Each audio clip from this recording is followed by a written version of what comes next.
Welcome to the Coach Bryan Moore Show. I'm Margaret Ann Prater alongside Coach Bryan Moore, and this is brought to you by Eddie Pruitt Ford. You can find us on the NFHS Network as well as YouTube and Facebook. And Coach, before we start, let's thank our sponsors. Of course, Eddie Pruitt Ford, Marmac Real Estate, Marmac Commercial Real Estate, the agency on Main, Life Church, Corms Building and Farm Center, and Peck Funeral Home. Coach, 7-0. That sounds good. Feels good. That sounds good. I hate to use the word trap game, but there was a time Friday night that I thought, oh my goodness, we have walked into a trap game. Yeah, and you know, they played really well too.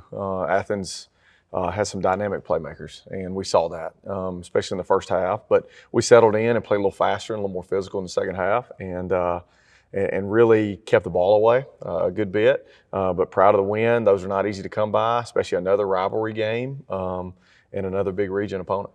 Well, and, you know, I'm starting out with some negatives. I promise I'm going to get to good questions. But at the end of that first half, they looked like they lost their focus there for a minute. Yeah. Either that or it was a string of bad luck. Well, part of it, I mean, it was 21-12. We had given up a big play, which is the first one this year in the passing game, a big one like that. I think it was like a 60-yard play where they split our safeties, and we didn't stay over the top and cap it off like we talked about all year. We're not very often in split field coverage, and we were, and we gave a play in the middle of the field, and then led to the touchdown. We got the ball back, it's 21-12, and I probably should have taken it to half. I'll take part of that, and we turned it over. We dropped back inside our 10 and had a turnover. We got hit as JT was throwing it, and it gave them life, you know, and it made it 21-19. Now we ended up kicking a field goal, but in reality, it probably should have finished 21-6. Again, we gave up a big score, but it would have been fine to take it to half, up 2 scores. The hard part is when you have a Ferrari like JT and Isaiah and some of those guys, sometimes you push the gas a little bit too much, and so I'll take that one, but I was proud of the way we responded. But it was a little bit of a snowball deal right there before halftime. Well, and the second half, you're right, they did respond. But it was kind of scary to see that because they'd never been there before. Right. But I was looking at stats, and you were talking about JT being your Ferrari. During the Athens game, you relied more upon the run. So he only completed 10 passes. And then I looked, and that guy has thrown for 1,350 yards so far. Yeah. And you're headed, you know, game 7. Well, you only really played 6. Right. You had a forfeit. Right. I mean, how impressive is that? He's been huge, you know, but I think playing good offense is about balance. You know, if you watch Alabama and Ole Miss this weekend, it was about the run game. And the same thing with us. You know, there are times where, and LSU couldn't do that against Auburn, right? You got to be able to run the football. And you know, in the second half, I told Will and Coach Prater, I said, man, let's just run the football. You know, let's don't throw RPOs and let's don't take a bunch of shots. I don't think they can stop us on the ground, and let's don't allow number one to have the ball back. You know, let's control the time of possession, help our defense, play complementary football, and I thought we did that in the second half. So really, really, again, I think it's all about balance. I think it's all about being able to do what your opponent's giving you, and if they're allowing you to run the football, just keep doing it. Well, and I want to continue on this thread and reiterate that with that 10 passes, you scored 6 touchdowns, you know? And this is against Athens, who really tried to control the clock. Yeah. They tried to run that game down. And what average possession for you guys is about 2 minutes? Yeah, not very long. And, you know, they huddled and then a lot of freeze check stuff and snapped it with about 2 seconds on the play clock, much like Coleman did. Right. And so that was a little bit, it's boring, you know, to be honest with you. But again, we in the second half started to get some stops and get the ball back and then win the field position battle. Eli's punt was huge inside the 5. Right. And then we got it back at like the plus 40 and scored there soon thereafter and had a 55-yard touchdown call back. So for us to respond and continue to press, I thought was really big. Well, and let's talk about Rye Fletcher. 193 yards. I got to check my stats here. Yeah. 3 touchdowns. Is he finally 100%? It seems like it. You know, the last touchdown he ran with one shoe. You know, shoe came off right there in the middle of the play, and but he's got that burst back. You know, we saw it against Russell on the 80-yard touchdown run, and then we saw a 49-yard touchdown run, and I thought he was really, really valuable. Now, Armadio didn't carry it as much as Rye, but they played about the same number of plays. But with those 2 guys in there healthy and rocking, it's really fun to call the game. And I know I enjoy hearing those guys do it because they're very similar backs, so we can call and expand on what we want to do. And they're very smart, you know, and they take care of the ball. And they've just been really really good. And I want to say this too, I thought they played really hard and physical too. They made tough yards. I think there was a string of 3 or 4 plays in a row. Rye banged out 10-plus yard runs where he was carrying guys, and making big first down. And they're not real big guys, but they're just playing fast and physical. Well, and, the touchdown was called back was Armadio. Yeah. You were talking about him not getting exactly. as many yards. Exactly. We get that touchdown. But let's talk about Zay and Eli Tidwell. I know Zay is our premier guy. Yeah. But I was looking again at your statistics. Eli's right there with him. He is. He is just coming out of nowhere. And then, like you said, the punting he's doing, yep. he's really showing out. Well, and Eli blocks so well, too. So he's doing so many things well for our team. He's such a team leader and only a junior. Isaiah the same way. But they're really good as far as providing us balance because we can put those guys on different sides of the field. RJ had a couple big catches. The first pass of the game was designed to go to him, and they had a pass interference. So proud of RJ too. Proud of Jack, and all that he's doing from a versatility standpoint. Had another big touchdown Friday. So again, we have a ton of balance on offense, but Isaiah and Eli do a lot of that for us. All right, thanks. We'll be right back after a break. You're watching the Coach Bryan Moore Show.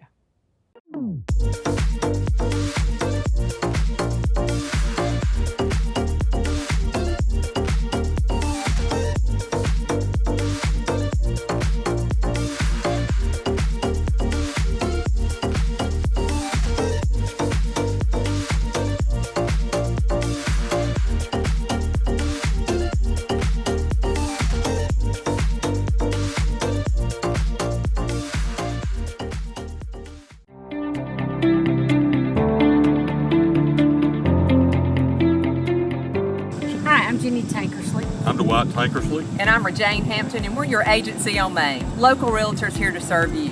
One of our team members will be more than happy to find you that perfect home.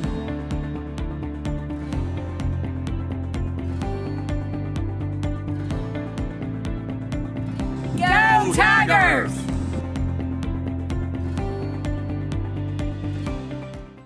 All right, and we're back with the Coach Bryan Moore Show. Coach, I'm so excited to talk about our player of the game, players of the game. They've exponentially improved since last year. The last 2 games against Russell, they had 306 yards rushing behind them. Against Athens, 285 yards rushing. And let me name the 5 starters for you. Talk about them. Left tackles, Braxton Quattlebaum. Left guard, Colton Stinson. Centers, Tide Witt. Right guard, Andrew Crittenden. And right tackle, Floyd McNutt. Let's talk about that offensive line. Been so good. Probably the most improved position on the team.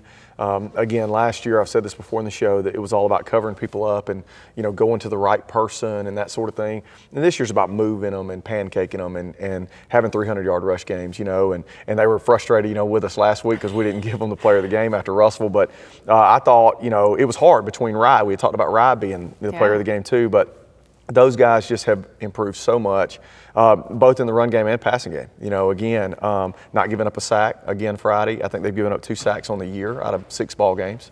And they've just been really, really big as far as a stable force. We know what we're going to get every Friday from those guys.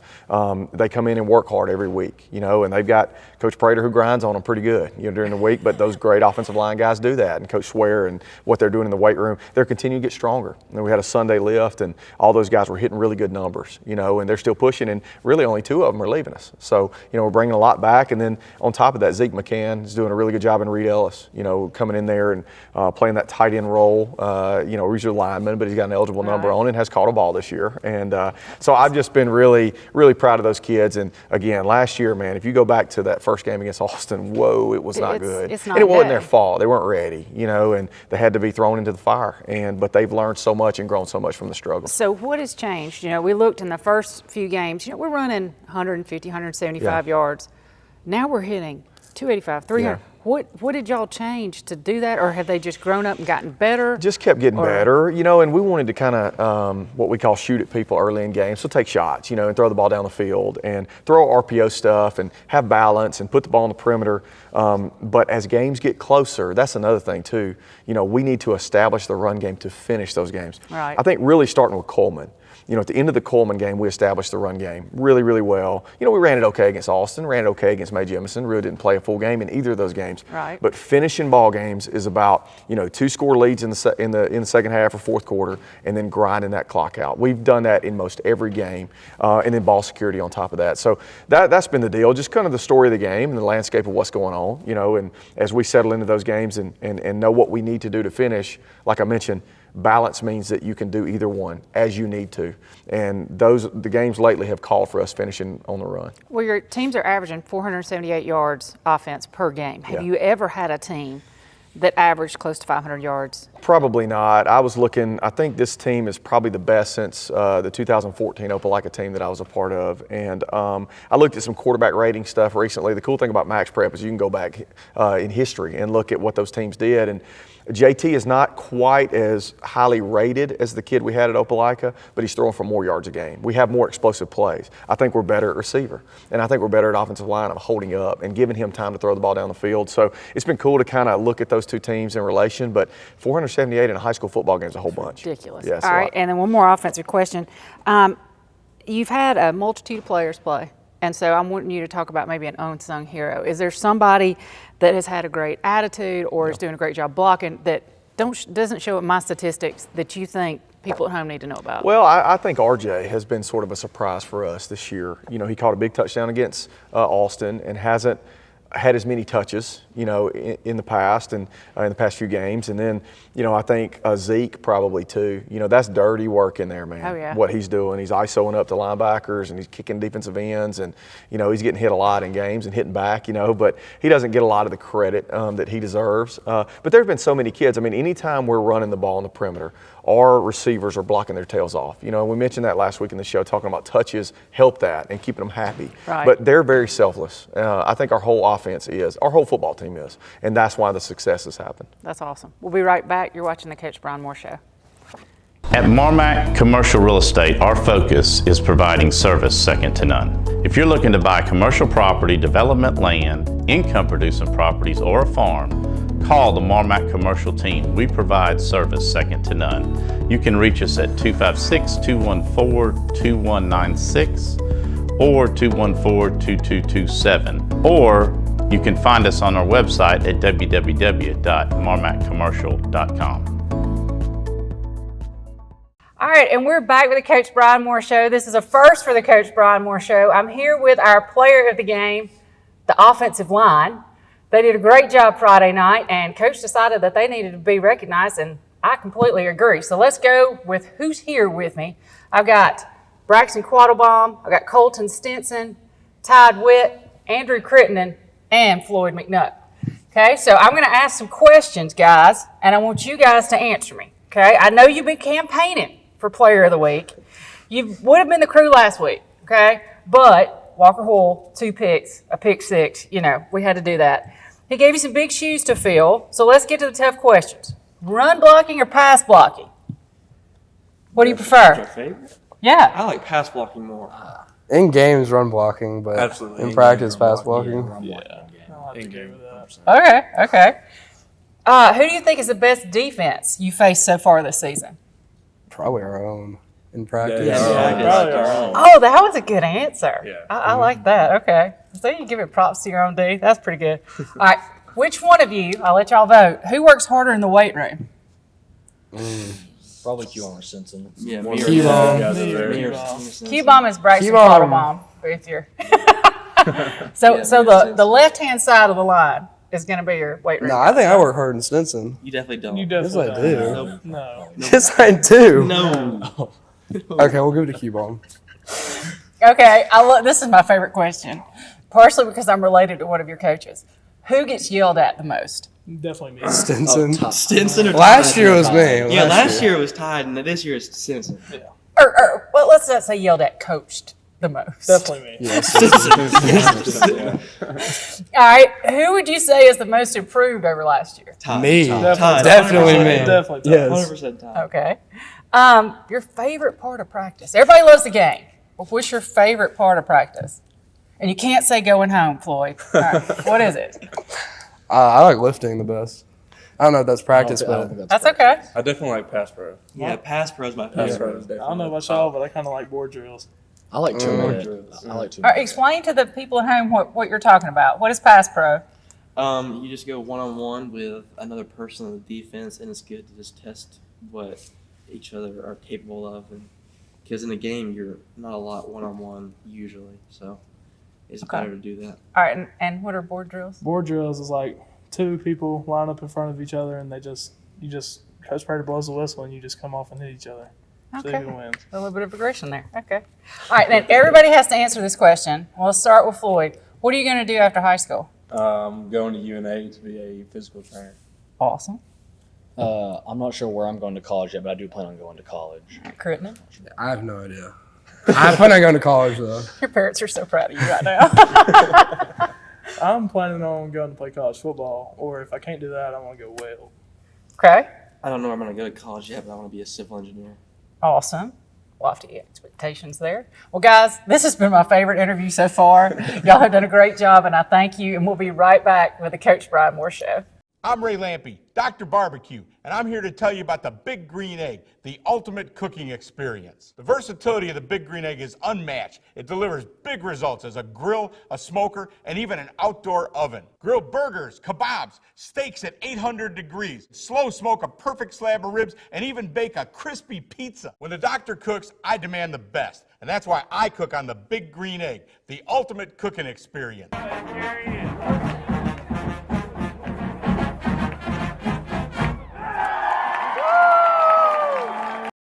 Peck Funeral Home is owned and operated by folks who live in the same communities they serve. Our employees are the heart of our business. The funeral home proudly employs over 30 local individuals. Currently, the funeral home is managed by Jeff Halbrooks, who has held that position for over 20 years. Our goal is simple and has remained the same now since 1929. Peck Funeral Home strives to provide genuine service from the heart. All right, we're back with the Coach Bryan Moore Show. Coach, we're headed over to the defensive side of the ball. I'm going to start with a little bit of tough love because when we face a big, strong quarterback, we're struggling with stopping him with the run. Now, I don't want to take anything away from Jude from Athens because that guy was something special. Yeah, he's really good. And, quarterbacks that can run make it truly 11-on-11 football. And that's what people need to understand. When the quarterback runs, they can get a hat for a hat pretty much all over the field. And, when you run the running back and he turns and hands it off, sometimes you're up in numbers defensively. And that guy is electric. He's a Division I receiver that they've had to move the quarterback, which he's going to end up playing receiver in college, I would expect. But he is so dynamic. It doesn't take but, just a small crease. One thing that I do want to brag about, when I saw the numbers, the yards per carry were under 5. I was really surprised at that. And we didn't get any huge plays. They had a couple of explosive plays, but nothing like 60 yards. In every game other than our game Friday night, he had at least a 50-plus yard run. And so they had really, our guys did a good job of getting him on the ground. Again, it wasn't perfect, but some of that had to do with the fact they had some short fields, and they ended up converting. But again, I was proud of our kids for at least tackling him and never giving him a huge play. Right, 273 yards of offense. It felt like more when we were watching it live, but then when you go back and look at those numbers, you really contained him better than a lot of teams have. Let's look at the defensive line starting to make some more tackles and create more havoc, as Coach Pell likes to talk about. Dominic Simmons stood out to me, 10 tackles, and he forced a fumble. Yes, Dom was really good. We challenged those guys last Sunday because we didn't feel good, especially for the yards per carry for Russell. It was over 6.5 yards per carry. That's far too many. We want to be somewhere around 3.5. Athens was around 4, which was better. But we challenged Brody and we challenged Dalton and those guys, and Porter and Dom being kind of the leader of that group, being the senior.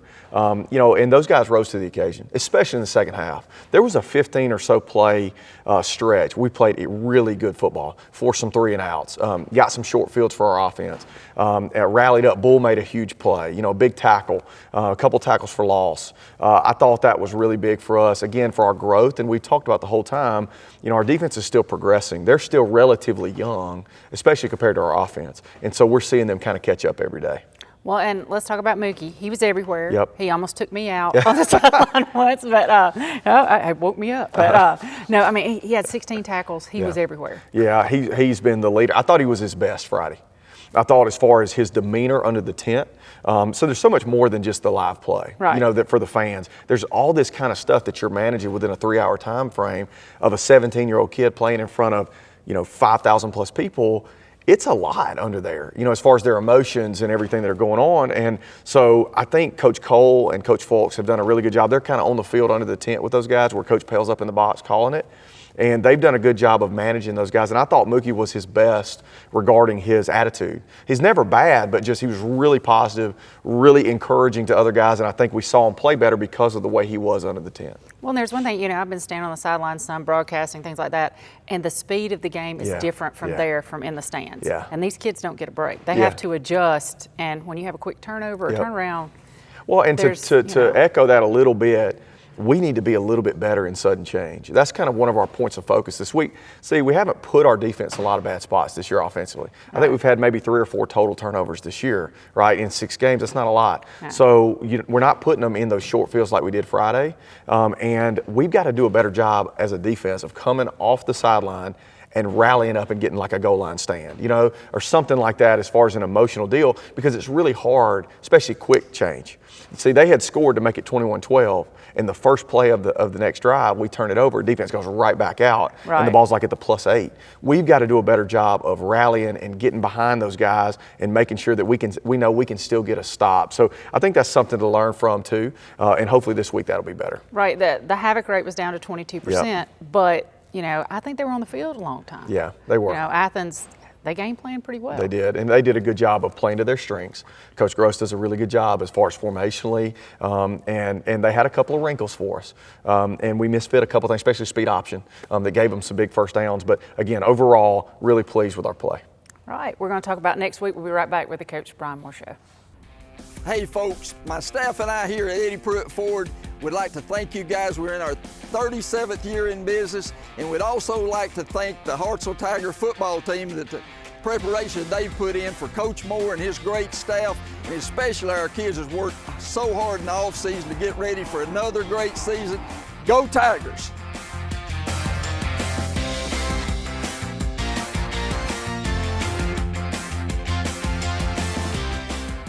All right, we're back with the Coach Bryan Moore Show. Coach, looking forward to next Friday. I'm not trying to be dramatic here, but this is probably your championship game for the region.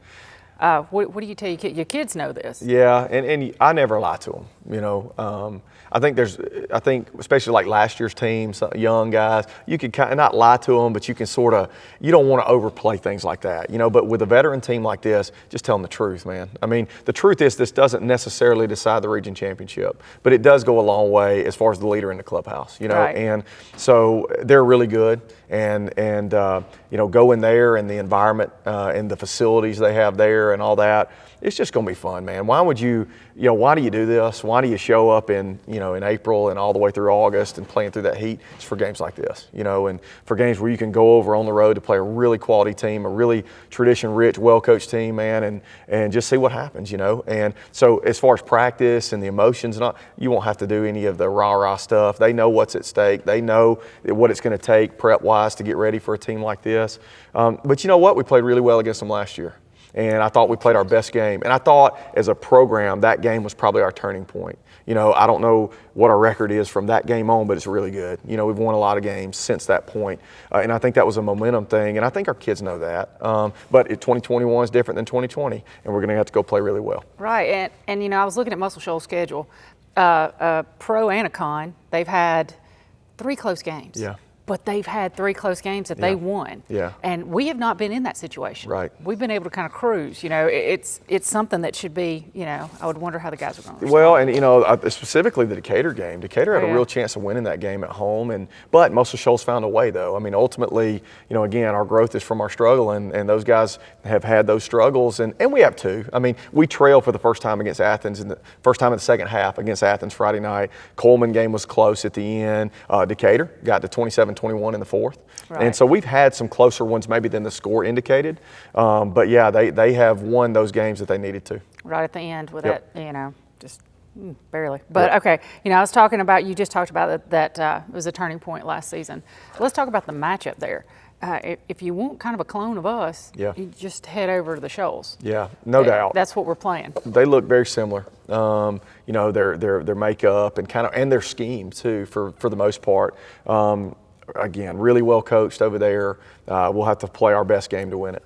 Well, and who are we going to watch for? I know they have a good running back. Yeah, definitely. 22's back, the running back. He is a slasher, probably the best back we've seen this year. The quarterback, 12, is a senior, a bigger kid, probably 6'2", 210, throws it well. 6 is a converted corner that's going to play more of a speed sweep role, a slot receiver role. And the defensively, huge defensive line, probably the best one we've seen this year. 56 is, along with 56 from Muscle Shoals and 56 from Decatur, are the best 2D linemen we've seen this year. Very similar kids. And you remember 56 from Decatur impacted that game. Yeah.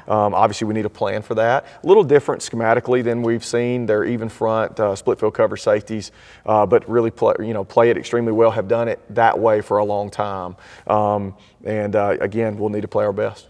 Well, I asked the guys, I said, who was the strongest defense you faced? And they said Decatur No so doubt, far. 100%. So far. All right, let's go to the Eddie Pruitt Ford fan question of the week. And this one's not going to be bad. Okay. Do we have any college prospects, and are they on anyone's radar? So who have we got? Yeah, I think our kids did a good job of camping. And I think a lot of them, they camped a lot this summer. A lot of them are going to ramp up as we go through. In my opinion, JT Blackwood is a college player. I think that's obvious. I think Mookie's a college player. I think we've got some others that'll have a chance to play. Obviously, our junior class with Isaiah, and then even down to our sophomores and Rye and Colton Stinson and some of those guys. And, I think some of them, like Wattlebaum, is going to be, do you want to play? Do you want to go play, or do you want to be a student? And do you want to go play, Division II or somewhere in that range? Because I think we got several of those guys. But yeah, that's fun and exciting, and I think that's going to ramp up as we go through. Okay. Well, I thank you for your time. Thank you. And thank y'all for tuning in. We'll be back next week with the Coach Bryan Moore Show. And this week in Hartselle High Athletics, let's start with Thursday, October 7th. JV volleyball is going to play in the Morgan County tournament at Danville. Varsity volleyball is going to travel to Spanish Fort, and 7th and 8th grade football are going to host ARAB at J.P. Kane Stadium. Friday, October 8th, that's the big game. That's Hartselle versus Muscle Shoals at Muscle Shoals. Varsity volleyball, they're going to get to go to the beach and play in the Shrimp Festival tournament at Gulf Shores. Saturday, October 9th, varsity volleyball is the only team of ours that has action. They're going to be at that volleyball tournament at Gulf Shores. Monday, October the 11th, JV football is going to host Muscle Shoals. And Tuesday, October 12th, cross country is going to travel to Athens to the Athens Bible Invitational. And volleyball will travel to Madison Academy. That's been this week in Hartselle High Athletics.